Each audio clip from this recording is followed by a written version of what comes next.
So you talk of ease and accessibility po through the YAKA program, and back in July it was integrated sa eGov app. But then some of the users po encountered difficulties in terms of accessing it, and then you mentioned yun nga po, Dr. Mercado, na mag-shift to a different server. So ano pong update this time around to make sure na mas accessible siya to our kababayans po?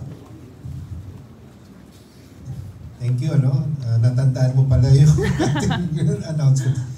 Actually, sa dami nung na-generate na interest, talagang nagkaroon ng konti, nabulunan ng konti. So ngayon, in fact, we met with Secretary Henry Aguda of DICT. At ino-offer niya na DICT na muna yung mag-host. So yun, pinag-uusapan namin. Pati nga yung PSA, yung liveness check na sinasabi. So hopefully we will hold a workshop by hopefully this next week or the next 2 weeks.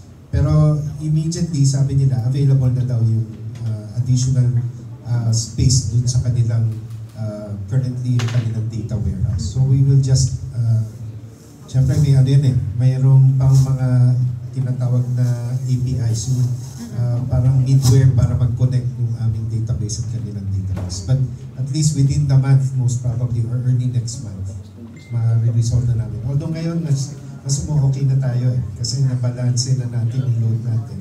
At saka nag-procure kami ng isa pang server. Pero yung kay Secretary Henry, dagdag pa yun.